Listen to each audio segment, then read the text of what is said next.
Kali bisa berjumpa dengan Bapak Ibu di pagi hari ini. Senang sekali juga karena kita masih diberikan sebuah keyakinan ya, bahwa kalau kita ibadah berarti kita sedang menyenangkan hati Tuhan ya. Kita ibadah bukan karena pingin diberkati, kalau berkat itu pasti. Jadi Bapak Ibu, motivasi ibadah jangan sampai saudara datang ibadah karena aku harus ibadah supaya diberkati rumah tanggaku, bukan. Kalau itu sudah janji Tuhan dari dulu. Tetapi motivasi kita ibadah ialah aku ibadah karena aku ingin menyenangkan hati Tuhan. Aku ibadah karena aku percaya kalau aku menyembah Tuhan, aku akan menyenangkan hati Tuhan.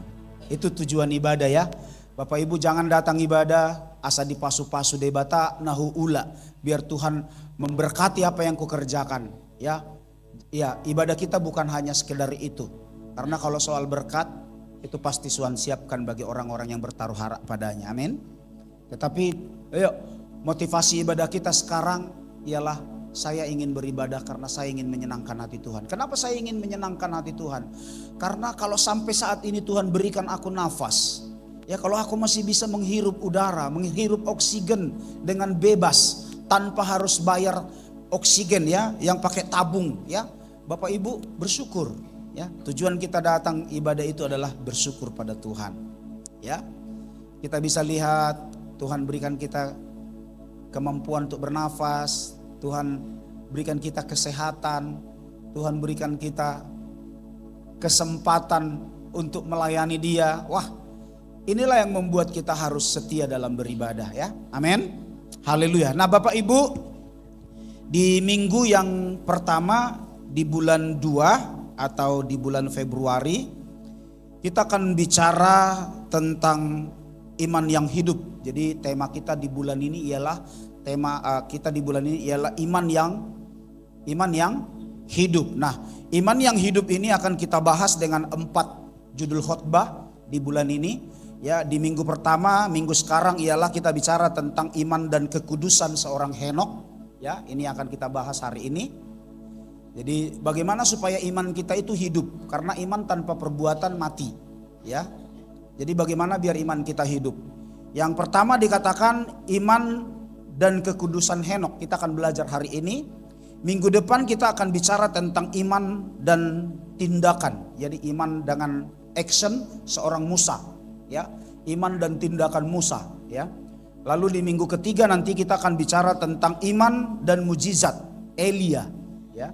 Jadi kita akan bicara tentang Elia. Apalagi para pengkhotbah di ITB ini mulai diperhatikan supaya saudara firman Tuhan yang kita sampaikan itu one voice ya gitu ya, satu suara. Jadi apa yang disampaikan di mimbar ini biar itu juga nanti sampai kepada jemaat. Barangkali kan ada saja ini jemaat yang tidak ibadah ya, tapi kalau harapan saya Bapak Ibu sebagai ketua komunitas sel atau ketua ibadah, Bapak Ibu dorong jemaat kita itu untuk terus ibadah ya. Terus dorong, terus kita sendiri juga kita dorong diri kita itu untuk terus ibadah, karena nggak akan mungkin iman kita timbul kalau kita nggak mendengar firman ya. Jadi kalau Bapak Ibu ibadahnya contohnya sekali setahun, nggak mungkin Bapak Ibu orang beriman, nggak mungkin ya. Tapi bagaimana supaya iman timbul? Dalam Roma pasal 10 ayat 17 dikatakan iman timbul dari pendengaran akan firman. Semakin sering kita dengar firman, iman akan timbul. Semakin sering kita dengar firman, dosa akan dikalahkan. Tapi semakin jauh saudara dari Tuhan, dosa akan berkemenangan, iblis akan berkemenangan. Saudara akan terus dikuasai dosa. Kenapa? Karena kita tidak ibadah, kita tidak mendengar dan membuka hati dengan lapang. Lalu nanti di minggu terakhir kita akan bicara tentang iman dan keberanian seorang Daniel ya. Nah Bapak Ibu, saudara kekasih, jika Bapak Ibu mau ikuti tema khotbah kita sepanjang tahun, ini sudah saya tempelkan di belakang sana. Itu ada tema kita sepanjang tahun. Jadi Bapak Ibu supaya tahu memang tuntunan Tuhan untuk kita tahun ini ialah supaya membuat iman kita hidup. Karena tema kita di tahun 2024 ialah ya, fokus kita di 2024 ialah beriman teguh kepada Kristus. Jadi bagaimana biar iman kita itu hidup? Bukan hanya iman yang sekedar saya Kristen, bukan. Ya, bukan sekedar iman yang menghakimi, bukan. Tahu iman yang menghakimi? Oh, aku orang percaya, kau orang berdosa, kau nggak layak, bukan. Tapi bagaimana iman yang dimaksudkan, yang diinginkan oleh Tuhan? Ya. Nah, kita belajar dari Henokh bagaimana iman itu harus bersanding dengan kekudusan. Ya, sekali lagi sama-sama kita baca di depan iman dan kekudusan Henokh 3:2 ya. Iman dan ya. Dalam Kejadian pasalnya yang kelima, ayatnya yang ke-21 sampai 24, lalu nanti Ibrani pasal 11 ayat 5 dan 6, itu sudah ada di depan. Mari sama-sama kita baca. Yuk, sama-sama kita baca Kejadian pasal 5 ayat 21 sampai 24, lalu nanti ayat itu akan berlanjut ke Ibrani pasalnya yang ke-11, ayatnya yang ke-5 dan ayat yang ke-6. Kita lihat dulu Kejadian pasal yang ke-5. 3:2 ya. Setelah Henokh hidup 65 tahun, ia memperanakkan Metusala, dan Henokh hidup bergaul dengan Allah selama 300 tahun lagi. Setelah ia memperanakkan Metusala, dan ia memperanakkan anak-anak lelaki dan perempuan. Jadi Henokh mencapai umur 365 tahun, dan Henokh hidup bergaul dengan Allah. Lalu ia tidak ada lagi, sebab ia telah diangkat oleh Allah. Ibrani pasalnya yang ke-5 dan 6. Karena iman Henokh terangkat supaya ia tidak mengalami kematian, dan ia tidak ditemukan karena Allah telah mengangkatnya. Sebab sebelum ia terangkat, ia memperoleh kesaksian bahwa ia berkenan kepada Allah. Tetapi tanpa iman tidak mungkin orang berkenan kepada Allah. Sebab barang siapa berpaling kepada Allah, ia harus percaya bahwa Allah ada, dan bahwa Allah memberi upah kepada orang yang sungguh-sungguh mencari Dia. Amin. Silakan duduk. Nah, saudara-saudaraku yang kekasih dalam nama Tuhan, sekali lagi iman dan kekudusan itu adalah dua hal yang tidak boleh dipisah. Ya. Jadi kalau kita berkata kita orang beriman tapi tidak menjaga kekudusan hati, kekudusan pikiran, ya, Bapak Ibu, itu seperti tong kosong yang nyaring bunyinya. Ya, saudara berkata orang beriman tapi tidak menjaga hati, tidak menjaga pikiran, tidak menjaga mulut. Karena kita punya moto, nah kan? Karena kita punya moto,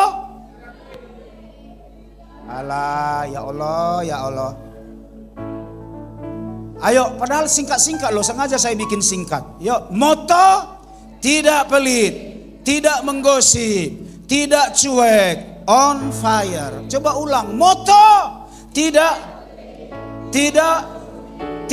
cuek, on fire. Karena kita punya moto yang luar biasa, yaitu apa? Tidak pelit, tidak kikir. Artinya mulai suka memberi. Suka memberi bukan karena kita punya uang banyak, bukan. Orang yang suka memberi, makanya gini, yang jadi persoalan di jemaat Tuhan, jangan bilang begini.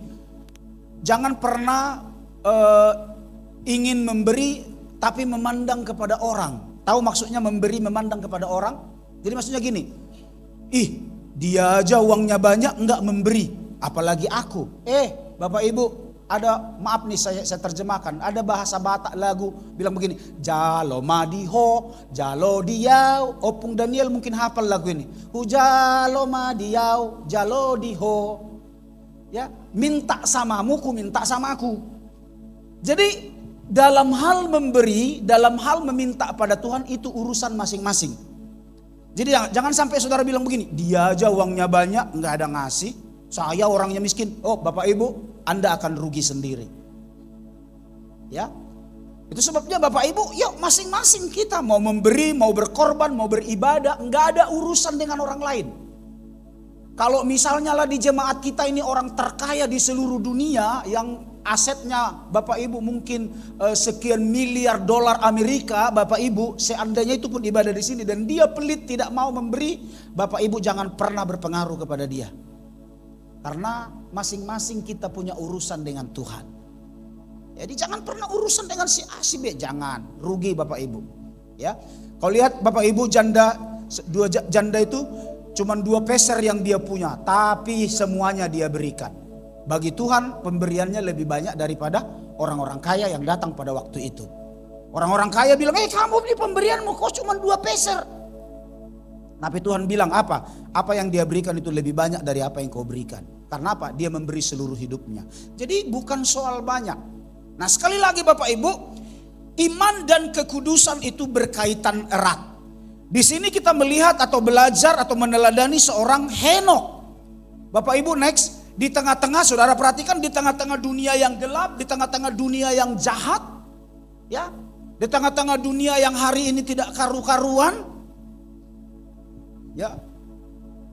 Maka Bapak Ibu, saya sangat sarankan Bapak Ibu, walaupun kau punya Alkitab taruh di sini, saya sarankan saudara tetap punya buku, Alkitab yang berupa buku, karena yang namanya elektronik itu kan makin canggih, makin kuat pengamanannya, makin jago juga orang menjebol pengamanannya.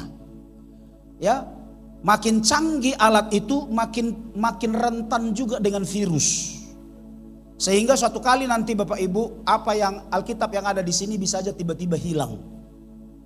Itu sebabnya Bapak Ibu saya sarankan untuk jemaat di tempat ini tetap punya buku. Ya, karena saya berpikir dengan apa yang dikatakan Hosea, bahwa nanti suatu kali ada orang yang mencari firman tapi mereka tidak menemukannya. Mereka datang dari timur ke barat, dari barat ke selatan, dari utara ke selatan, ya, dari bukit ke bukit, dari gunung ke gunung, dari lembah ke lembah. Mereka mencari Alkitab, mereka tidak mendapatkan firman Tuhan. Kenapa? Karena suatu saat orang akan terus terbawa-bawa kepada sistem. Sudah sistem, orang berpikir udah aman, ada Alkitab. Ya, sampai sekarang masih aman, ada Alkitab. Tapi suatu kali Bapak Ibu itu akan hilang. Kenapa? Virus yang terlalu kuat. Ya, makanya saya sarankan tetap bawa buku ke gereja, tetap bawa buku, ya, bawa Alkitab, karena suatu saat mungkin error. Ya, elektronik kita ini pun secanggih-canggihnya, Bapak Ibu lihat, udah canggih, dananya besar, ya, dananya besar, tapi apa? Kita bisa error. Beberapa minggu kita tuh error, ya. Ini yang depan ini baru ini bisa dilihat. Ini error beberapa minggu. Jadi saya berpikir seperti itu. Sebabnya yuk di tengah-tengah dunia yang gelap dan jahat, ya, membangun kekudusan adalah perjuangan yang tidak mudah. Betul apa benar? Gampang enggak Bapak Ibu sekarang membangun kekudusan? Tidak mudah. Karena di handphone, karena di media-media sosial, di media-media di medsos, baik itu di Instagram, di YouTube dan segala macam, itu gampang sekali mempengaruhi orang sehingga orang jatuh dalam dosa. Bahkan karena canggihnya zaman ini, saudara-saudaraku, di zaman ini pun sudah banyak orang melakukan pelanggaran, melakukan dosa. Itu sebabnya sekali lagi Bapak Ibu, di tengah-tengah dunia yang gelap dan jahat, membangun kekudusan adalah perjuangan yang tidak mudah. Yes. Tetapi kita akan belajar dari seorang Henokh. Ada sebuah teladan yang diberikan oleh seorang Henokh yang membuat kita memahami kunci untuk menjaga kekudusan hidup. Nah, jemaat yang kekasih dalam nama Tuhan, dikatakan bagaimana kekudusan Henokh dibangun. Ya, bagaimana Henokh membangun kekudusan hidupnya sehingga dia disebut layak dan berkenan kepada Tuhan. Bagaimana seorang Henokh sampai sejauh ini yang saudara baca tadi, apa yang terjadi dengan Henokh? Ada yang mau jawab? Bu Sintua? Henokh terangkat ke sorga. Jadi Henokh tidak mengalami kematian. Boleh ke atas sebentar Bang? Boleh ke atas sebentar, lihat Ibrani pasalnya. Atau di kejadiannya. Ayat yang ke-5, ayat yang ke-24. Ya, coba kita lihat.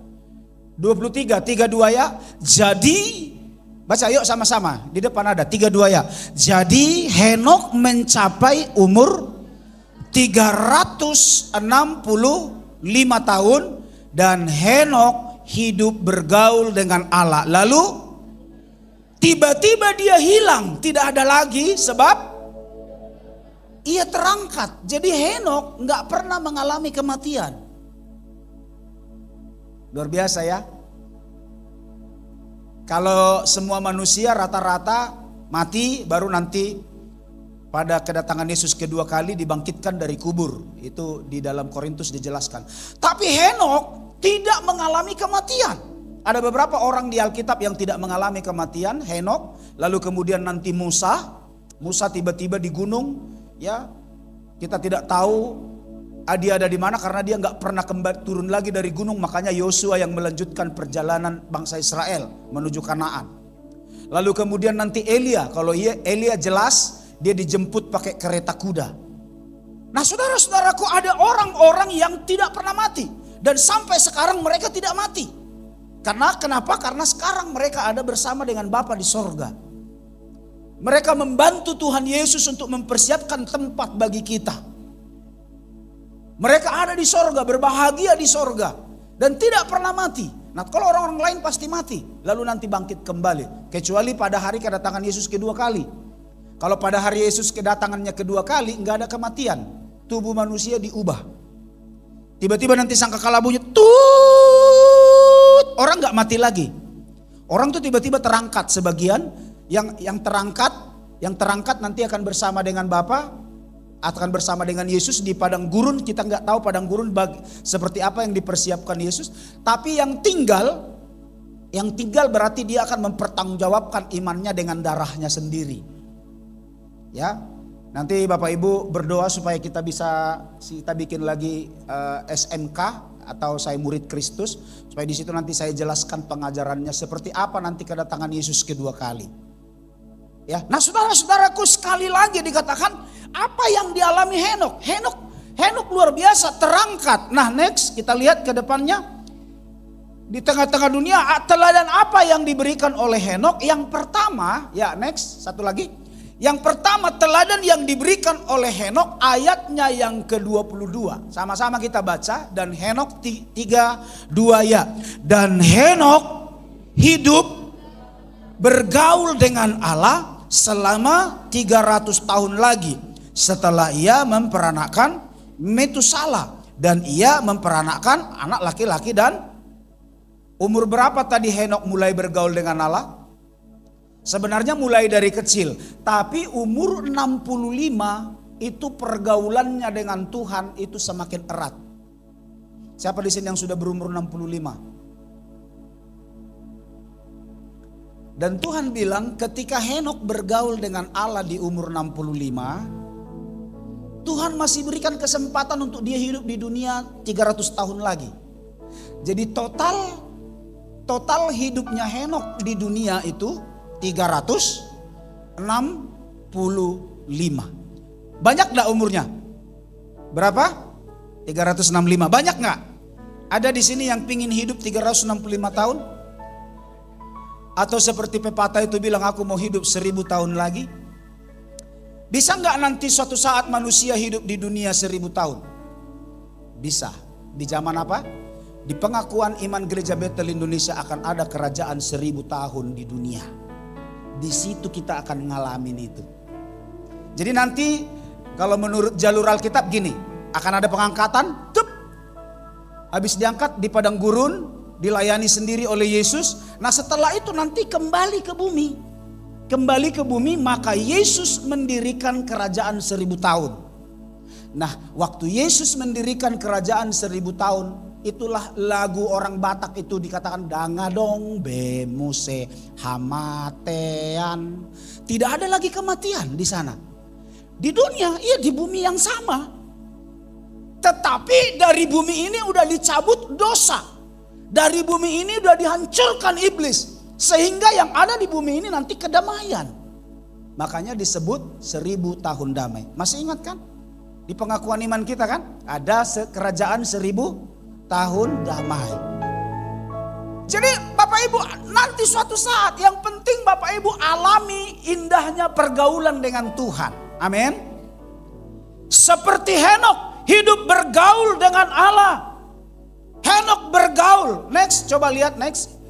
Ya, pergaulan atau bergaul itu artinya apa? Coba lihat baik-baik. Apa tadi yang pertama, bergaul artinya apa? Memiliki apa? Pengenalan. Jadi Bapak Ibu, orang yang bergaul dengan Allah ialah memiliki pengenalan akan Dia. Dan pengenalan akan Tuhan ini adalah dasar kita. Dasar bergaul. Jadi maksudnya gini. Ada nggak orang bergaul dengan seseorang yang nggak dengan orang yang tidak dia kenal? Ada, tapi Bapak Ibu itu serba hati-hati. Itu namanya nggak bergaul, hanya berteman saja. Tapi orang yang bergaul erat itu pasti dengan orang yang sudah dia kenal. Betul? Punya sahabat Bapak Ibu? Punya teman curhat? Kalau yang suami istri mungkin pasangannya adalah teman curhatnya sekarang. Tapi yang belum, atau saudara mungkin di pekerjaan ada teman curhat, ada. Ya, bergaul dengan dia. Kalau orang yang bergaul, apa yang dia lakukan? Pengorbanan tentu. Ya, namanya orang yang sudah bergaul karib itu berkorban, saling menolong, saling memberi, saling membangun, itu kan? Betul? Nah, bergaul artinya apa? Memiliki pengenalan akan dia. Terus bergaul selain memiliki pengenalan apa? Bergaul artinya juga terus bertumbuh di dalam dia. Jadi dalam pengenalan itu kepercayaannya semakin memuncak, semakin hari semakin naik. Sama dengan Henokh, pertumbuhannya tentang pesan-pesan Tuhan itu semakin kelihatan. Jadi bergaul dengan Tuhan itu Bapak Ibu semakin bertumbuh, bukan semakin apa itu namanya? Semakin menurun. Dulu pelayanan, sekarang enggak. Dulu sudah mulai bertobat, sekarang enggak lagi. Itu nurun namanya. Nah, pergaulan dengan Tuhan enggak seperti itu. Harus naik. Walaupun mungkin engkau naiknya step by step, pelan-pelan, selangkah demi selangkah. Pelan-pelan. Ya, hari ini aku bertumbuh kecil. Agak kerdil memang Pak Pendeta pertumbuhannya, tapi naik terus. Tuhan sih inginkan enggak yang kerdil, tapi yang bertumbuh subur. Tapi seandainya pun kerdil, tapi naik terus. Daripada apa? Lama-lama makin mengecil. Saudara tahu di dunia ini yang lama-lama makin mengecil apa? Hanya sabun. Saudara pernah pakai sabun? Makin hari makin besar apa makin kecil? Nah itu hanya sabun. Ada lagi yang lain enggak? Pisang. Makin dimakan makin habis, itu maksudnya. Ya, tapi yang jelas makin lama makin mengecil itu sabun. Nah kalau anak Tuhan harusnya makin lama makin bertumbuh. Makin besar imannya, makin kuat imannya, amin. Jadi bergaul selain itu dikatakan apa? Terus menerus bergaul, tidak stagnan. Ya, jadi Bapak Ibu coba lihat baik-baik. Iman kita hari ini, jangan-jangan iman kita stagnan, stagnasi. Ya, ibarat orang itu Bapak Ibu jalan di tempat. Capek tapi nggak ada gunanya. Jalan di tempat, jalannya dia, tapi nggak nyampe-nyampe pada tujuan. Kenapa? Jalan di tempat. Ini namanya orang yang punya iman stagnasi. Nggak maju, nggak mundur. Yes, aku Pak nggak mundur kok. Yes, memang. Tapi engkau nggak maju. Itu juga capek. Kalau yang pertama tadi apa? Pengenalannya itu tidak bertumbuh. Tidak bertumbuh artinya apa? Justru mundur. Tapi ini apa? Stagnan. Jadi jemaat Tuhan, ayo. Hari ini katakan Tuhan, aku pingin punya iman yang maju. Bertumbuh. Amin. Amin. Haleluya, amin. Ya, jadi tidak stagnasi. Berikutnya dikatakan bergaul itu ialah memiliki pengalaman. Jadi kalau kita bersama dengan seseorang ada pengalaman kita. Bapak Ibu punya teman baik kan? Ada nggak pengalamanmu yang indah tentang dia? Pasti ada. Contohnya misalnya dulu kami, kalau pergi merampok bersama saat contoh nih orang jahat ini. Ya, waktu kami merampok dulu, saling nolong lah kami katanya. Kalau saya ditembak, dia yang gendong saya. Dia ditembak, saya yang gendong dia. Kan gitu kan? Pengalaman, ada pengalaman. Ya, kalau pengalaman yang baik apa? Wah, pengalaman yang baik waktu saya anak muda. Waduh, saya udah hampir bunuh diri, tapi dia tolong saya, dia bantu saya, wah, itulah yang membuat saya berkesan dengan dia. Nah, ada nggak pengalaman yang indah dengan Tuhan yang saudara alami? Sebagai bukti saya dan saudara dikatakan bergaul, berarti ada sebuah pengalaman. Kalau saudara belum punya pengalaman yang indah dengan Tuhan, hari ini katakan, Tuhan, aku ingin mengalami Engkau. Amin. Ya, alami dia. Itu yang dimaksud dengan bertumbuh, ya, memiliki pengalaman bersama dengan Tuhan. Henokh dikatakan dalam hal ini memiliki relasi, memiliki hubungan yang baik, memiliki hubungan yang dekat dengan Tuhan. Ini yang luar biasa. Ya. Jadi jemaat yang kau kasihi dalam nama Tuhan, yuk, ya, semakin hari semakin katakan, Tuhan, aku ingin lebih dalam mengalami Engkau. Ya, deeper, lebih dalam lagi, lebih dalam lagi. Ya, aku ingin melayani Engkau lebih dalam lagi. Aku ingin memuji Engkau lebih dalam lagi. Bapak Ibu, jangan mau kalah dengan kata iblis. Tahu nggak kata iblis? Kalau iblis maunya kita stagnan. Ingat baik-baik ini, setan maunya kita stagnan, nggak maju, nggak mundur. Itu maunya dia. Kalau bisa mundur, iblis maunya gitu. Maka saudara nanti disuntikkan. Contohnya, ketika ada perekrutan WL, perekrutan singer, saudara, iblis akan suntikkan gini. Kau nggak bisa kau melayani, nggak bisa kau, masih berdosa kau. Nah, itu iblis akan suntikkan. Nggak bisa kau, jangan sok-sokan kau, jangan sok-sokan kau. Atau yang berikutnya saudara akan bilang begini, iblis akan suntikkan di hatimu gini. Udahlah, harga diri bro. Jangan kau yang daftar diri, biar mereka yang merekrut. Iblis tanamkan gitu. Jadi nanti iblis tanamkan di hatimu gini, jaga harga dirimu. Jangan kau yang nyodor-nyodorin diri. Jangan kau sodor-sodorin diri jadi pelayanan. Biar mereka yang meminta kau pelayanan karena kau hebat. Itu iblis akan taruh itu di hati kita.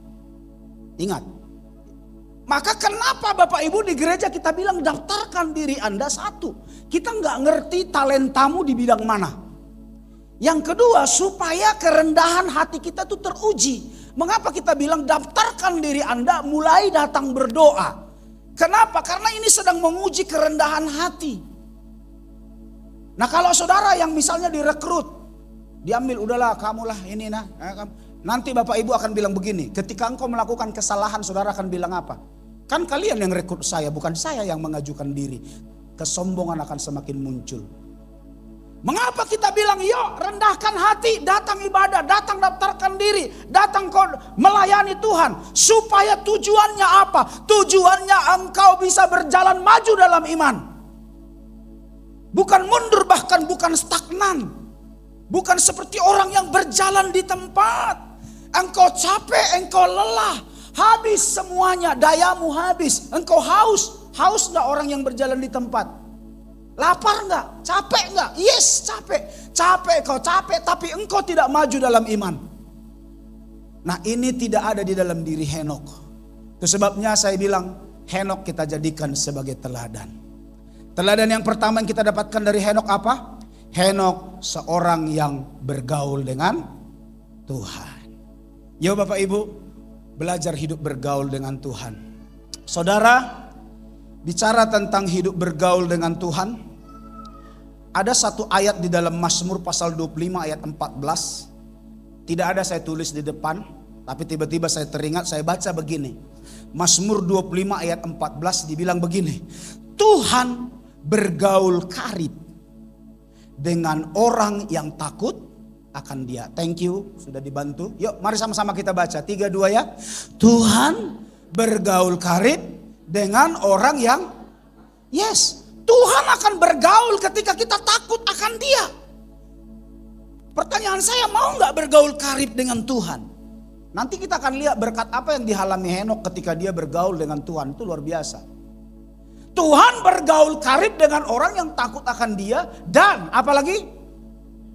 Perjanjian Tuhan atau perjanjiannya itu akan dibukakan kepada kita, diberitahukan, dibukakan. Ini rencanaku loh. Ini keinginanku loh. Ini kerinduanku loh. Gitu. Ini rencanaku bagimu, ini rencanaku bagi keluargamu. Ini keinginanku bagi keluargamu. Kalau saya sering saksikan ini mungkin biar Bapak Ibu memahami. Kalau anak-anak kami itu Bapak Ibu, kami berikannya mereka kesempatan untuk mencari apa yang menjadi keinginan mereka. Contoh, Benaya nggak mau dia Bapak Ibu awal mulanya jadi sekolah teologi, nggak mau. Bahkan sampai dia berhasil masuk ke SMA Bina Kasih. Setelah dari SMA Bina Kasih kemudian dia masuk ke Universitas Jambi.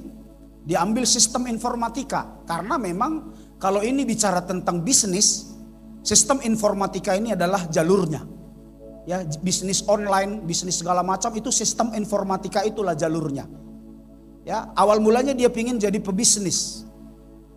Ya, awal mulanya dia pingin jadi tentara tapi berubah jadi pebisnis.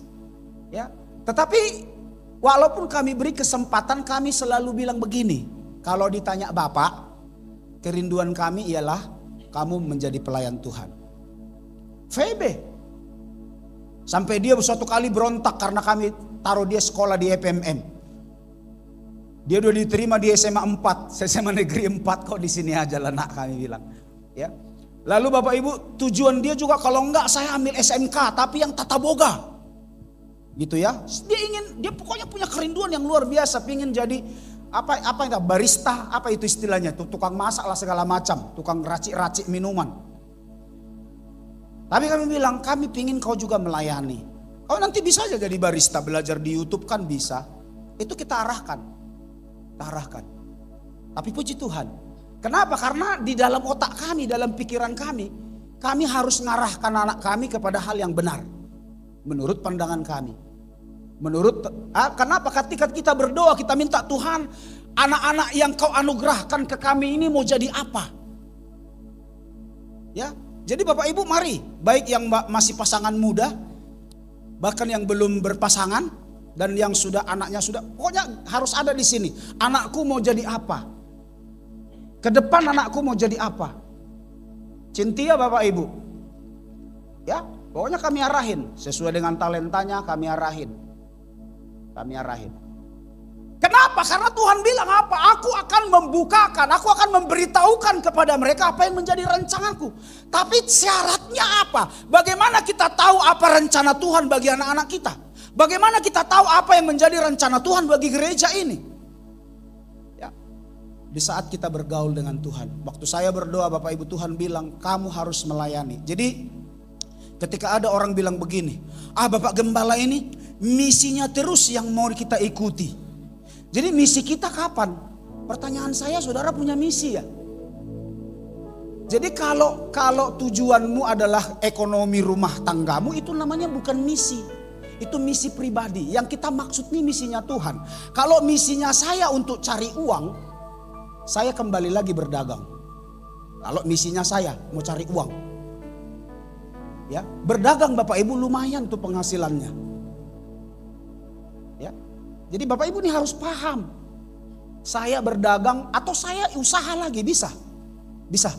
Tapi karena Tuhan taruh di sini, ada banyak orang yang harus dilayani. Ada banyak orang yang harus dijangkau. Ada banyak orang-orang di luar sana yang mereka nggak tahu harus bagaimana. Bahkan ada banyak di antara mereka meninggalkan Yesus. Kenapa? Karena tidak ada orang yang menjangkau. Maka ada sebuah misi Tuhan taruh di sini.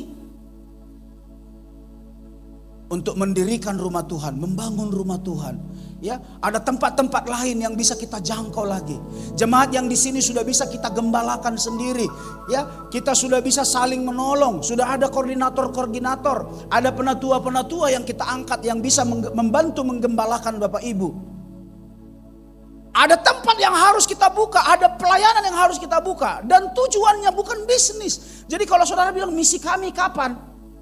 Kalau saudara punya misi silahkan.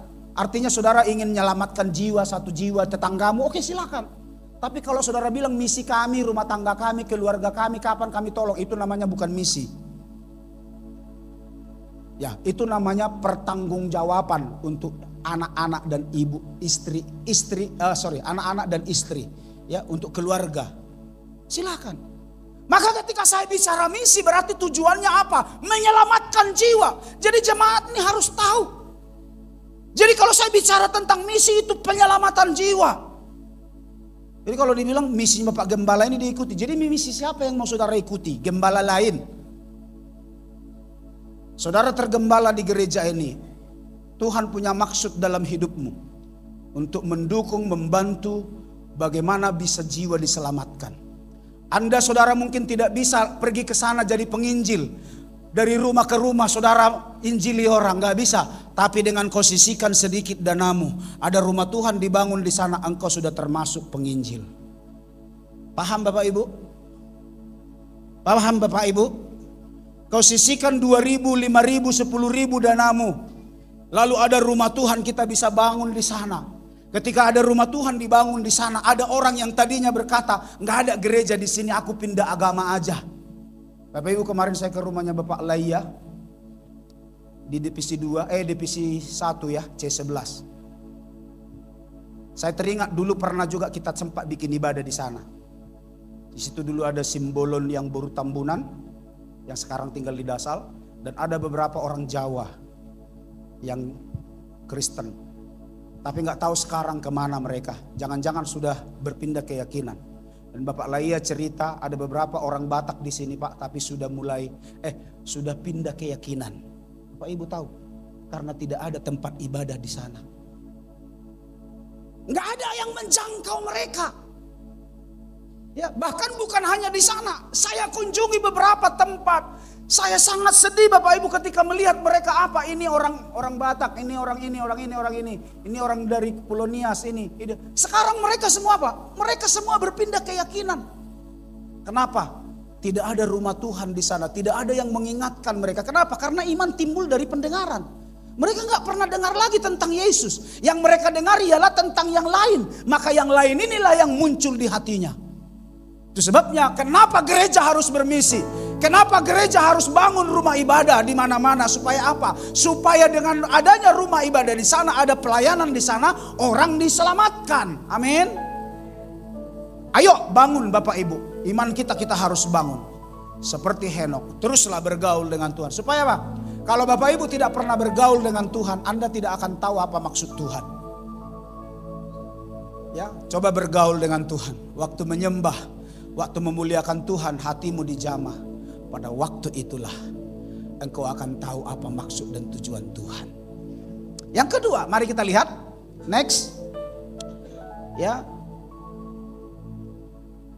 Dikatakan Bapak Ibu bagaimana kekudusan Henok dibangun. Yang pertama dikatakan dia bergaul dengan Allah. Yang kedua dikatakan apa? Sama-sama baca. Yang kedua, hidup. Ya, jadi Henok itu hidup berkenan kepada Allah. Kita baca ayatnya dalam Ibrani 11 ayat 5. Di depan ada 3:2 ya. Karena iman Henok terangkat supaya ia tidak mengalami kematian dan ia tidak ditemukan karena Allah telah mengangkatnya. Sebab sebelum ia terangkat ia memperoleh kesaksian. Kesaksiannya apa? Bahwa Henok itu berkenan kepada Tuhan. Dengan bergaul, berkarya, melayani Tuhan, lama-lama hidup Henok berkenan kepada Tuhan. Bapak Ibu, berkenan, coba kita lihat next, Bang. Ya. Hidup berkenan itu pengertian yang pertama dikatakan menyenangkan hati Tuhan. Jadi Henok itu seorang yang menyenangkan hati Tuhan. Menyenangkan pihak lain. Jadi berkenan itu kan menyenangkan pihak lain. Jadi contohnya ada teman kita, cocoknya aku sama dia bah. Kenapa kita cocok sama dia? Karena dia bisa menyenangkan. Kenapa pasangan suami istri bisa bertahan? Karena saling menyenangkan. Tapi walaupun sekarang ada suami istri yang sudah gak bertahan, tapi ku coba bertahan. Ada lagunya kan? Ku coba bertahan Oh, nggak ada yang tahu ya. Apa lagunya tadi? Ku coba bertahan kau ikuti pula, Bel. Walaupun sekarang ada keluarga yang ku coba bertahan. Kenapa? Karena memang kami sudah mendengarkan, sudah punya promise, sudah punya perjanjian. Kami tidak bisa dipisahkan kecuali karena kematian. Maka Pak Pendeta, aku coba bertahan. Tapi rata-rata kenapa keluarga bisa bertahan? Karena saling menolong, saling memberkati, saling menguatkan, dan saling memberkati, saling menyenangkan. Ya, yang suami istri kan saling menyenangkan kan? Enggak yang sebelah aja mau disenangkan. Halo? Saling mengampuni, saling menyenangkan, saling menolong. Haleluya. Coba yang suami istri pandang dulu pasangannya. Saling menyenangkan kan? Jadi Bapak Ibu, kalau kita bicara tentang berkenan, itu berarti saling menyenangkan. Yang kedua Bapak Ibu, berkenan itu berarti hidup sesuai dengan yang diharapkan. Ya, coba baca, hidup sesuai dengan yang diharapkan pihak lain. Dalam hal ini kan kita bicara tentang Henok dan Tuhan. Berarti hidup Henok itu sesuai dengan yang diharapkan Tuhan. Perjalanan hidup Henok, lifestyle-nya, gaya hidupnya sesuai dengan yang diharapkan Tuhan. Maka disebutlah Henok itu berkenan. Lalu pertanyaannya, bagaimana caranya Pak Pendeta supaya hidup kita berkenan? Yuk kita baca caranya 3-2 ya. Taat dan setia melakukan apa yang Tuhan mau. Taat dan setia. Sama-sama, taat dan setia. Bapak Ibu tahu taat dan tunduk sebenarnya. Karena kadang-kadang ada orang taat tapi tidak tunduk. Ada orang tunduk tapi tidak taat. Di mana bedanya? Ada orang taat kalau diomongin, Bapak Anu tolong begini, nggih Pak, ya Pak. Tapi dalam hati nggak mau ngerjain. Ada orang tunduk, ya orang ngomong dia cuek, dia diam, tapi lama-lama dia sadari dia mau, dia kerjakan. Maka Bapak Ibu, dalam kekristenan antara taat dan tunduk itu harus sejalan. Kita bilang yes, oke Pak, tapi kerjakan. Jangan juga saudara orang pemimpin kita ngomong, Anda diam-diam aja, tapi saudara kerjakan. Karena pemimpin pun bingung, ini diam-diam mau apa enggak nih? Makanya harus taat dan tunduk. Lalu bukan hanya taat dan tunduk, caranya ialah setia. Setia artinya apa? Bapak Ibu tahu arti setia? Tidak pernah putus, continue. Terus menerus. Jadi mengerjakan sesuatu itu dengan terus menerus, ya. Taat dan setia melakukan apa yang dikehendaki. Itulah yang dilakukan Henok. Dia taat, dia setia. Terus kemudian apa? Caranya, ya. Kehendaknya bagaimana? Coba sama-sama baca bagian bawah 3-2 ya. Kehendaknya bisa kita temukan di mana? Maka Bapak Ibu, saya senang sekali di periode ini sudah semakin banyak yang membaca Alkitab. Amin. Karena kita rata-rata 2 pasal, kurang lebih 1,5 tahun selesai itu. Karena Alkitab itu ada 1189 pasal. Sementara Bapak Ibu 1 tahun berapa hari? 365. 2 tahunan itu saudara. Itu enggak, karena kita kadang 2 pasal ya. Dia mungkin pasal-pasal yang pendek nanti kita bisa 4 pasal. Ya, kurang lebih 1,5 tahun kita selesai. Karena pengalaman kita kemarin juga 1,5 tahun selesai.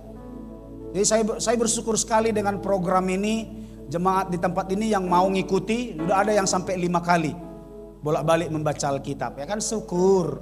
Ya, maka Bapak Ibu senang sekali. Bapak Ibu boleh silahkan. Ya, silakan baca. Hari ini kita berada di Kejadian pasal berapa? 30, 32 dan 33. Ya, terus kita lanjutin Bapak Ibu. Ya, tidak terasa nanti saudara baca, ikutin tiap hari, saudara baca tiap hari. Kenapa saya Bapak Ibu kadang-kadang ngirimnya udah malam, nggak sempat baca dari pagi, nggak sempat, aduh, udah terlihat sore baru dibaca, gitu ya. Ayo Bapak Ibu, kenapa? Karena ini penting. Bagaimana kita bisa melakukan yang Tuhan kehendaki kalau kita nggak tahu apa kehendak Tuhan? Lalu bagaimana kita bisa mengerti kehendak Tuhan? Membaca dan merenungkan firman. Coba dari Gebang. Kalau kita baca dan renungkan firman, kita akan bertumbuh. Ku renungkan firman-Mu siang dan malam. Ku pegang perintah-Mu dan ku lakukan.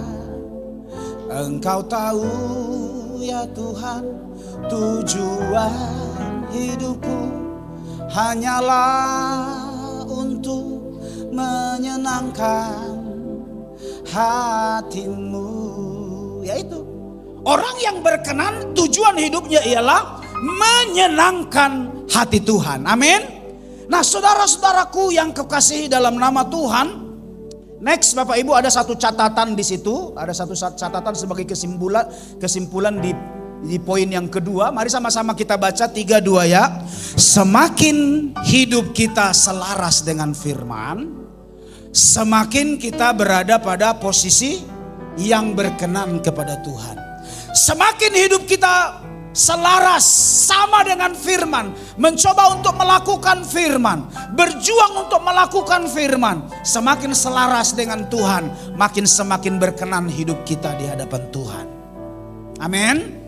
Haleluya. Nah, saudara-saudaraku yang kekasih, semakin kita selaras dengan firman, semakin kita berada pada posisi perkenanan di hadapan Tuhan. Bapak Ibu, dalam 2 Tawarik pasal yang ke-7 ayat 14 sampai 15, suatu kali Bapak Ibu, Tuhan bilang begini dalam ayatnya, 2 Tawarik 7 ayat 14 dan 15. Dan umatku yang atasnya namaku disebut, merendahkan diri, berdoa dan mencari wajahku, lalu berbalik dari jalan-jalannya yang jahat, maka, di ayat ini dikatakan, maka aku akan mendengar dari sorga dan mengampuni dosa mereka, serta memulihkan negeri mereka. Lihat, kalau umatku ini berkenan kepadaku, kata Tuhan, aku akan mendengar mereka. Jadi kalau kita berkenan kepada Tuhan, saudara, saya yakin firman tidak pernah bohong.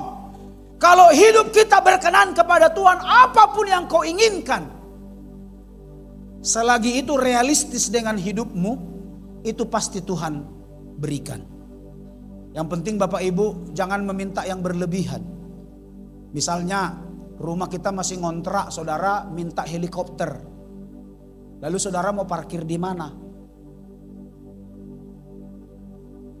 Siapa di sini rumah masih ngontrak Bapak Ibu? Sorry bukan apa? Ada? Oh enggak lagi semua.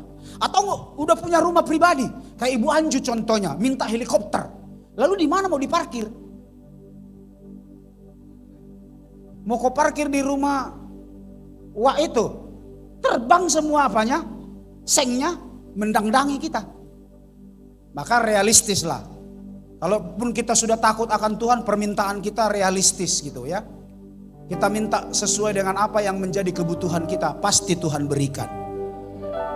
Sama seperti seorang anak kecil, si Rehan contohnya. Kalaulah si Rehan ini minta pisau silet, dikasih enggak? Kak 1. Kenapa enggak dikasih Kak? Bahaya. Tapi coba nanti dia berumur 20 tahun, janggutnya panjang, kumisnya panjang, enggak usah pun dia minta. Kak 1 bilang, nah pisau silet ini cukur kumismu, jelek kau.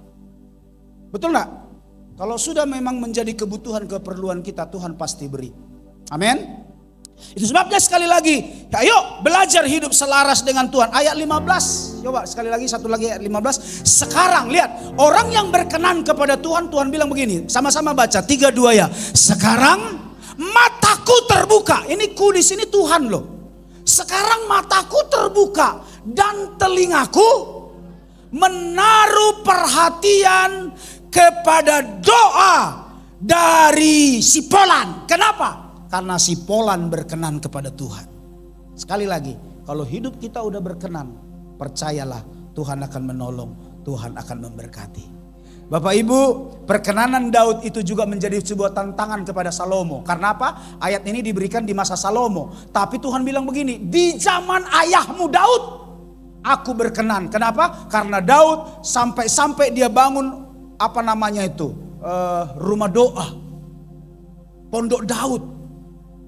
Makanya dia bilang, Salomo, aku berkenan kepada ayahmu Daud.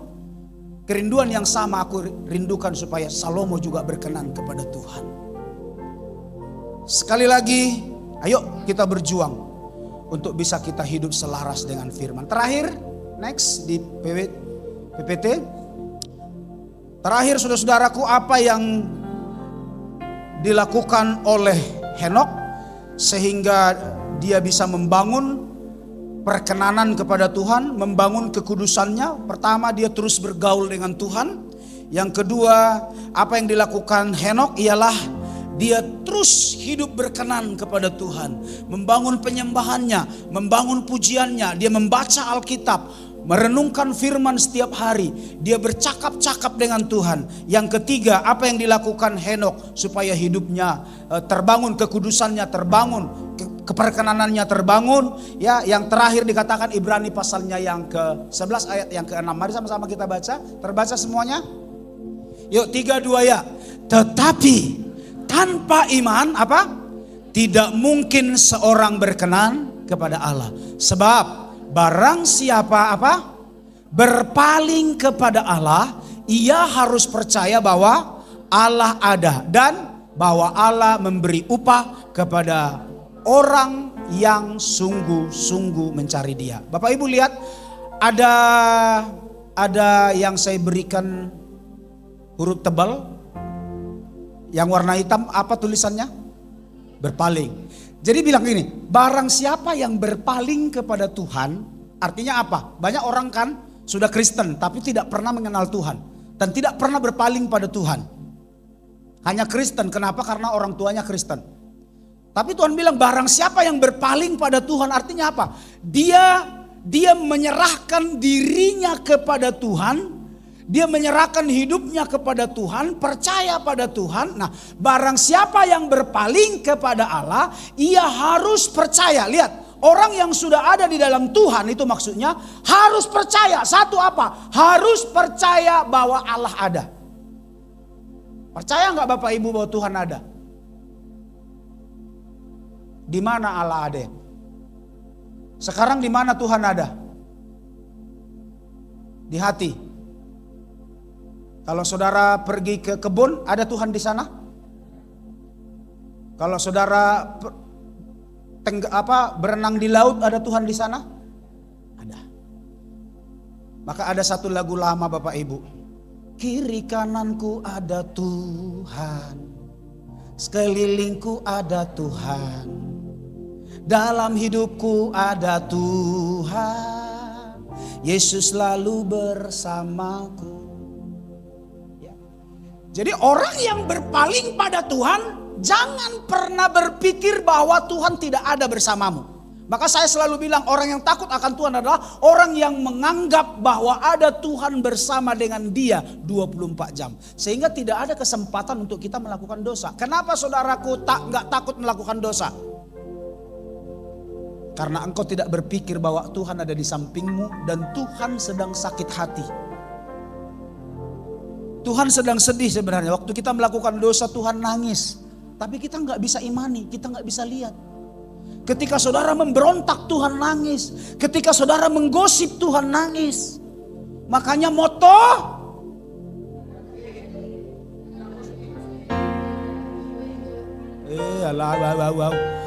moto tidak pelit, tidak menggosip, jangan cuek Bapak Ibu. 4, tetap bersemangat, on fire, haleluya.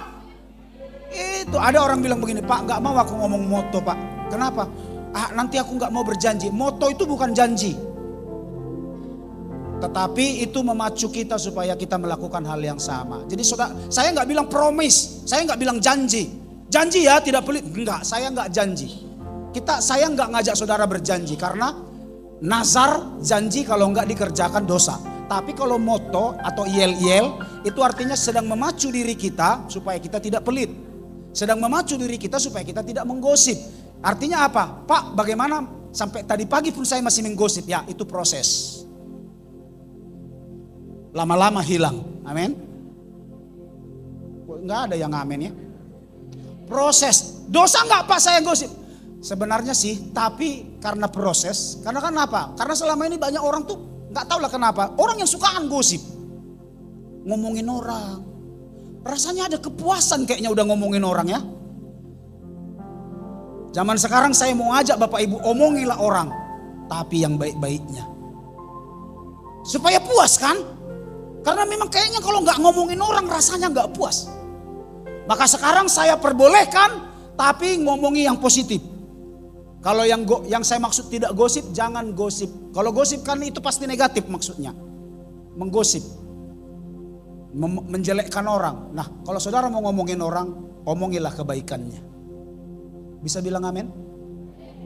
Contohnya, kalau saudara nanti ngumpul, ngomongin Bapak Gembala boleh nggak? Boleh. Tapi bilang Bapak Gembala itu sekarang makin ganteng ya. Bapak Gembala kita itu sekarang, waduh luar biasa ya. Begini, itu gak senang kali lah itu pasti. Jadi itu akan membangun kebersamaan. Tapi coba Bapak Gembala itu sekarang, orang akan bilang, Ido, songon Ido, lang tu gereja biau. Itu melemahkan iman orang. Ya, coba ngomongi siapa lagi? Mau ngomongi ibu Sintua Siregar itu ya. Makin hari makin ramah. Haleluya. Makin hari makin baik loh. Luar biasa. Nah kan gitu, mantap kan? Haleluya. Anak-anaknya gosipin mamanya. Mama kita makin baik ya. Iya loh kak. Iya loh kak 1. Iya loh kak 3. Iya. Mama kita sekarang baik ya.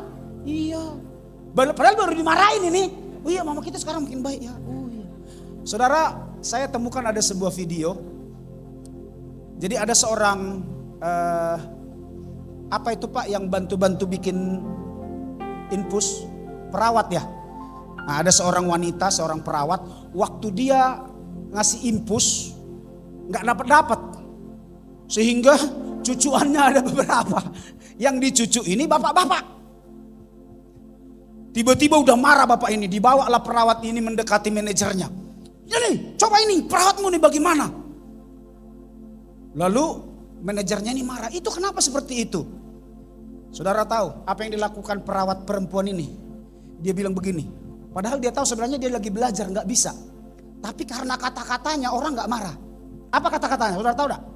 Dia bilang begini, maaf Pak, maaf Bu. Karena kebetulan ibu-ibu itunya kan. Ibu-ibu manajernya, maaf Pak, maaf Bu. Baru pertama kali aku melihat orang seganteng ini, makanya saya gemetaran.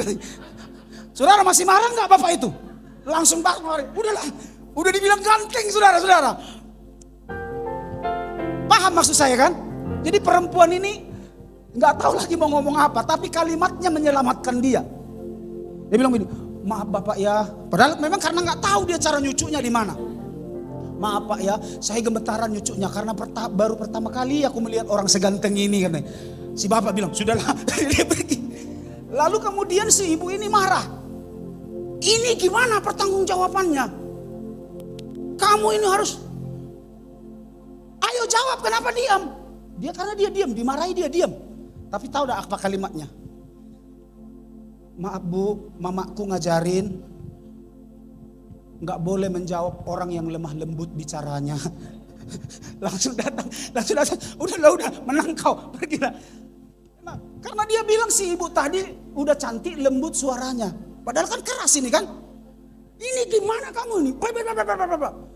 Loh jawab. Langsung si ibu ini. Maaf Bu, mamaku ngajarin harus hati-hati menjawab orang yang cantik dan lembut suaranya. Langsung si ibu bilang, sudahlah, lanjutkan pekerjaan. Kata-kata kadang menyelamatkan. Amin. Itulah sebabnya sekali lagi saudara-saudaraku yang kekasih, ayo perkenanan Daud itu diharapkan menjadi teladan bagi Salomo. Dan terakhir, mari kita lihat, yuk sama-sama lihat di sini dikatakan masih ayat tadi Ya, orang yang berpaling harus percaya bahwa Tuhan ada dan bahwa Allah memberi upah kepada orang yang sungguh-sungguh. Siapa orang yang sungguh-sungguh itu? Henokh. Nah, kita temukan yang ketiga, apa yang membuat Henokh berkenan, apa yang membuat Henokh membangun kekudusannya, dia hidup sungguh-sungguh mencari Tuhan. Ayo sungguh-sungguh cari Tuhan, amin. Next, ya, bukan berarti mencari Tuhan, lihat baik-baik, next. Ya, mencari Tuhan itu bukan berarti belum menemukan. Ya, jadi kalau kita bicara mencari Tuhan itu bukan berarti kita belum menemukan Tuhan. Ya, tetapi memprioritaskan. Jadi yang namanya mencari Tuhan itu coba bisa dibaca satu-satu. Yaitu yang pertama apa? Memprioritaskan Tuhan, mengutamakan. Jadi kata mencari bukan berarti belum mendapat, bukan. Kalau saya bicara carilah Tuhan, saudara kan udah tahu Tuhan semua. Alkitab udah tahu, bahkan ada yang jadi penyembah, pemuji, ada yang jadi pengkhotbah. Nah, kalau saya bilang cari Tuhan, mungkin Bapak Ibu, apanya Bapak ini? Kata mencari Tuhan di sini artinya memprioritaskan atau mengutamakan Tuhan. Dua, apa lagi? Mencari Tuhan itu berarti memperdalam pengenalan. Semakin dalami Tuhan. Dalami apa maksudnya, apa keinginannya. Berikut, mengutamakan dia dalam setiap sisi kehidupan. Dalam pekerjaan, kehidupan sehari-hari. Itu utamakan Tuhan. Orang dipuji pun katakan puji Tuhan. Ya enggak, amin. Ganteng kalilah Bapak Siana ini, puji Tuhan. Cantik kalilah si Mbak apa ini, ya amin, puji Tuhan. Ya. Misalnya ada dua hal yang berbenturan. Ini harus melayani Tuhan. Yang satu lagi tulang mau datang. Ini harus diutamakan yang mana? Nah gitu kan. Ada pekerjaan Tuhan yang harus kita kerjakan. Di satu sisi ada kebutuhan lain. Saudara mau lakukan yang mana? Nah ini katakan di sini mengutamakan dia. Mengutamakan Tuhan dalam segala sisi kehidupan. Terus apa? Mencari Tuhan itu belajar untuk mendengar suara Tuhan. Dengarkan suaranya. Rajin mendengar suara Tuhan karena iman timbul dari pendengaran. Kalau saudara gak pernah mendengarkan firman Tuhan, membaca firman Tuhan, gak mungkin iman kita bisa bertumbuh. Terus apa lagi? Mencari Tuhan. Menerima tuntunan. Di gereja ini Bapak Ibu, tuntunan kita untuk tahun ini ialah iman harus bertumbuh. Jangan mau lagi iman kita iman yang biasa-biasa. Terus apa? Bersedia mendengarkan suara Tuhan. Mencari kehendaknya, keinginannya apa? Keinginan Tuhan itu apa dalam hidup kita? Yang berikut apa? Menerima tuntunan. Ya, udah tadi. Terus apa? Bersedia ditegur. Melalui firman ini, ketika saudara ditegur, saudara bilang, Tuhan, ku buka hati untuk Roh-Mu Tuhan. Saudara harus siapkan, buka hati. Yes Tuhan, teguran ini untukku, bukan untuk dia. Jangan sebaliknya, saudara bilang, aduh sayang kalilah Bapak Sipolan gak datang, pas kalilah firman Tuhan hari ini kepada dia. Jangan. Atau saudara sementara dengar khotbah, saudara langsung nilai gini, tap, oh yang ini poin ini, pas kali Bapak Yobel ini. Tap poin yang ini, oh Bapak Indra pas kali ini. Poin yang ini, Pak, oh sintua kita, Pak Siregar pas ini. Saudara jangan pernah menilai orang, tapi anggaplah setiap teguran itu untuk kita. Amin. Haleluya. Terus apa lagi yang tanda kuning? Menunjukkan keaktifan. Jadi mencari Tuhan itu aktif. Menunjukkan keaktifan sebagai murid Allah artinya apa? Tidak pasif, tidak menunggu dan tidak berdiam. Artinya kita aktif melayani, aktif memuliakan Tuhan, aktif dalam segala keperluan organisasi rumah Tuhan, aktif berkorban dan lain-lain. Pokoknya aktif. Itu namanya mencari Tuhan.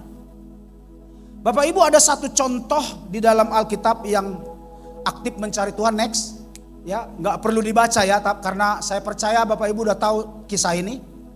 Tahu semua cerita Sakeus? Orang tinggi besar, oh berarti bagus, tahu rupanya, ya pendek.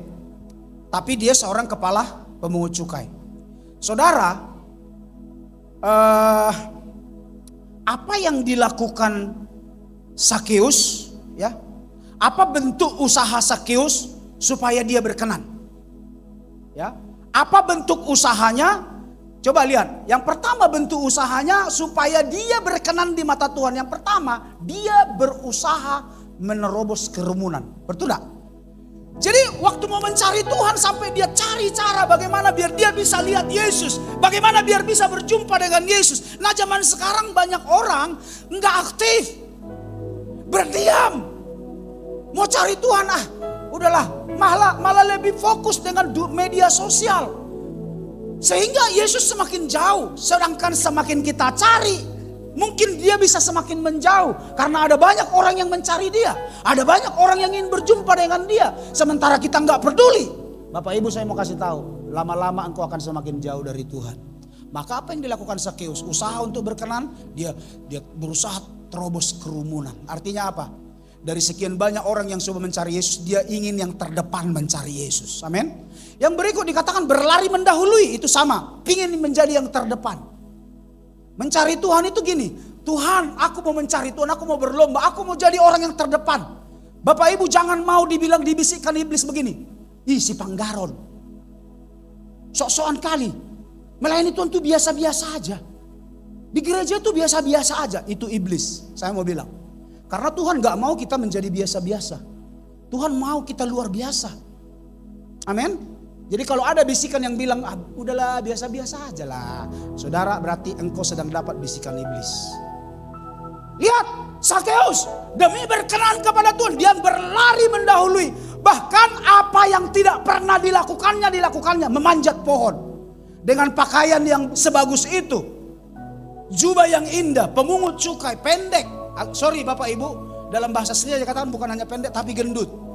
Pendek gendut. Bagaimana seorang ini bisa memanjat pohon? Tapi dia usahakan demi berjumpa dengan Tuhan. Apalagi dia mengundang Yesus ke rumah setelah berjumpa. Ini usaha. Ini namanya keaktifan. Ada kenaikan level. Yang pertama tadi berusaha menerobos banyak orang karena dia nggak ketemu, lalu dia berlari ke depan mendahului. Ya, waktu dia berlari ke depan dia berpikir, walaupun aku sudah di depan, kalau ada orang yang mengelilingi Yesus aku nggak bisa berjumpa, maka lebih baik aku manjat pohon supaya aku bisa lihat karena aku pendek. Dia sadar diri, aku pendek nanti pasti nggak bisa lihat Yesus, maka dia panjat pohon. Hal yang tidak pernah dilakukannya pun dilakukan untuk berjumpa dengan Tuhan.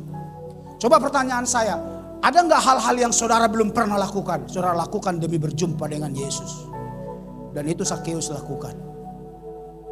Dia mengundang ke rumah. Yang dia undang Yesus dan murid-muridnya dan semua orang. Makanya Bapak Ibu, nggak ada salahnya.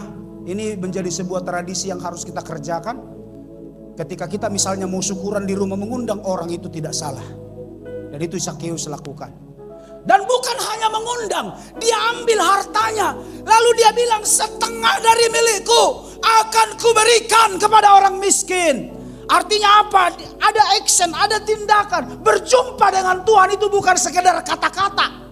Saya pinjam kata Pak Prabowo, jangan omon-omon saja. Ya, ada orang hanya omon-omon, hanya bicara, hanya kata-kata.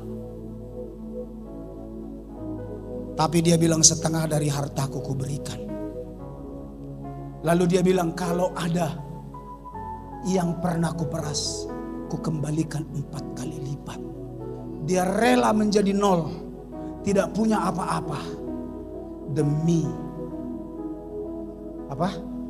berjumpa dengan Yesus, demi berkenan kepada Tuhan. Ini yang saya maksud sebuah usaha. Dan Bapak Ibu, terakhir kita lihat berkat dengan cepat. Silakan next. Berkat yang bisa kita terima saat kita bergaul. Ya tadi ada 3 kan? Ya, apa yang dilakukan Henok ada 3, bergaul dengan Allah, 2, berkenan kepada Tuhan dengan cara menyembah memuliakan Tuhan. Yang ketiga, sungguh-sungguh mencari Dia. Selain Henok kita sudah lihat contoh Sakeus. Ya, next. Berkat yang kita dapat ialah apa? Kesehatan jasmani. Kenapa saya bilang kesehatan jasmani dan rohani? Rohani udah pasti. Tapi sehat nggak jasmaninya Henok? Sampai berumur 365 tahun dia masih aktif terus melayani Tuhan. Itu buktinya dia sehat. Haleluya.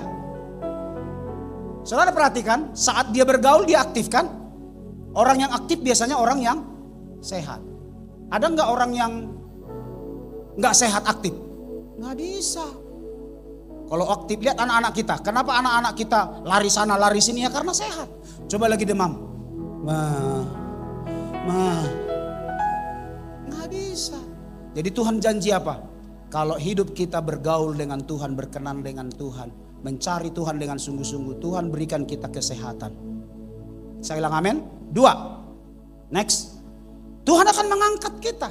Ibrani pasal 11 ayat 5 dikatakan dia diangkat. Tapi kata mengangkat di sini secara rohani bicara tentang kehidupan kekal. Tuhan akan memberikan kita masa depan, langit baru dan bumi baru. Ya, kalau kita pakai istilah orang lain, sorga.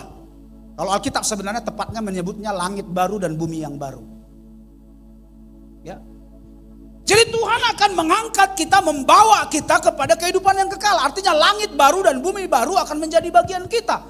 Yang tadi saya sampaikan, setelah saudara ada di langit baru, di langit lama dan bumi lama, kerajaan 1000 tahun, maka dikatakan dari langit lama dan bumi lama ini, saudara akan ditransit ke langit baru dan bumi baru. Nah, setelah Bapak Ibu dikeluarkan dari langit baru dan bumi baru, dari langit lama dan bumi lama ke langit baru dan bumi baru, maka langit yang lama ini bumi yang lama ini akan dihanguskan. Digulung seperti tikar lalu dihancurkan. Apapun yang kita punya di dunia ini sekarang semua akan berlalu. Karena kita sudah berada di langit baru dan bumi baru. Itu pengangkatan pertama. Yang kedua, kata mengangkat di sini juga derajat. Ya, jadi martabat, ekonomi, finansial. Bahkan martabatnya diangkat. Saudara tahu siapa anak Henokh? Metusalah. Metusalah adalah orang yang umurnya paling panjang di dunia. Anaknya Henokh 969 tahun. Hampir 1000 tahun kan. Dan Bapak Ibu tahu predikat itu didapat oleh Metusalah. Metusalah adalah anak dari Henokh. Anak yang berkenan kepada Tuhan. Anak-anaknya pun akan diberkati. Jadi orang yang mencari Tuhan. Ya, jadi Bapak Ibu cara Tuhan memberkati itu Bapak Ibu jangan lihat yang sekarang. Lihat masa depan anak-anakmu, keturunanmu. Kenapa? Karena Tuhan bilang begini, apa yang kita lakukan hari ini itu akan berlaku kepada keturunan yang ketiga. Berlaku pada anak-anak cucu kita sampai keturunan ketiga dan keturunan keempat. Saudara jangan pikir, wah aku sekarang sudah diberkati. Lihat anak-anakmu. Apakah anak-anakmu menunjukkan bahwa dia akan diberkati oleh Tuhan? Kalau tidak, segera bilang, Tuhan lakukan sesuatu bagi keluargaku. Atau saudara berubah, bertobat. Katakan, Tuhan dengan pertobatanku misalnya ada kutuk. Ada kutuk dari nenek moyang kita, itu bisa gak diputuskan? Gak sampai kepada keturunan ketiga dan keempat? Bisa. Siapa yang memutuskan itu? Kita. Ketika kita bilang, Tuhan aku berhenti untuk berbuat jahat. Ya, hari ini kau bertobat, maka Bapak Ibu setelah itu keturunan kita akan diberkati. Begitu. Lihat, Metusalah dapat predikat orang yang punya umur terpanjang. Anak siapa? Anak Henokh. Terakhir, ketiga, Tuhan akan memberi engkau upah. Dalam Ibrani pasal yang ke-11 ayat 6 itu sudah dijelaskan bahwa Tuhan akan memberi upah. Sekali lagi saya baca Ibrani 11 ayat 6. Tetapi tanpa iman tidak mungkin orang berkenan kepada Allah. Sebab barang siapa berpaling pada Allah, ia harus percaya bahwa Allah ada dan bahwa Allah memberi upah kepada orang-orang yang sungguh-sungguh mencari Dia. Tuhan akan beri upah. Kata upah di situ Bapak Ibu, Bapak Ibu mungkin apa maksudnya BIMK itu? Itu terjemahan lain Alkitab. Jadi kalau saudara punya Alkitab elektronik, Bapak Ibu bisa download terjemahan-terjemahan lain. Itu bisa membantu. Nah dalam BIMK, dalam terjemahan BIMK kata upah itu disebut balasan. Jadi Allah akan membalas apa yang kau buat. Amin. Di dalam terjemahan BM itu disebut anugerah. Jadi aku akan menganugerahi engkau dengan berkat berlimpah. Lalu di dalam FIEH firman Allah yang hidup dan terjemahan sehari-hari Indonesia bagian 3, karena TS ini ada 1, 2, 3. Ya, jadi dari TSI 3 itu sama artinya memberkati. Tuhan bilang begini, ya, aku akan memberkati engkau. Jadi orang yang sungguh-sungguh mencari Tuhan akan diberkati. Di dalam terjemahan lama TL itu di atasnya, ya, di dalam terjemahan lama dikatakan kata memberi upah di situ ialah pahala.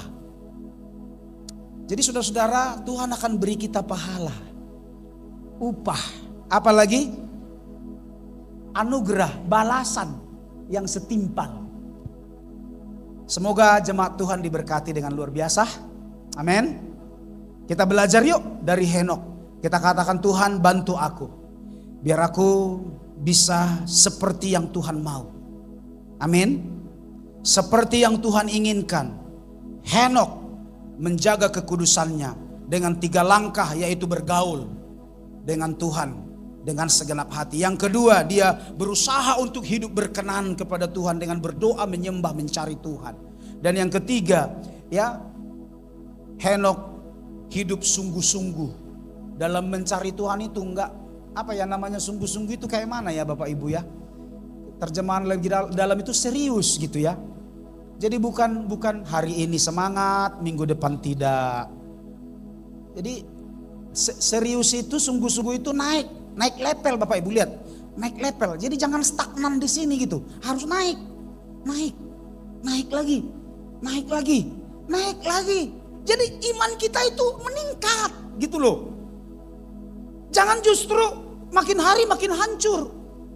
Makin hari makin jatuh dalam dosa. Kenapa orang jatuh dalam dosa? Ya jauh dari Tuhan. Ada banyak orang sudah punya masalah malah jauh dari Tuhan. Harusnya di saat kita punya masalah cari Tuhan. Karena nasihat Tuhanlah yang akan bisa membawa kita kepada keinginannya. Nasihat orang lain, contohnya ketika ada masalah, ya sudahlah, hantam aja lah. Mungkin nasihat orang. Tapi nasihat firman Tuhan, kasihilah musuhmu. Kalau ada orang yang menyakitimu, kasihilah musuhmu. Bagaimana bisa mengasihi orang lain? Tentu di sini butuh damai sejahtera yang kuat. Ayo Bapak Ibu, jangan pernah takut karena Tuhan akan memberi upah. Amin. Bagi orang yang sungguh-sungguh mencari Dia akan mengalami sehat jasmani dan rohani.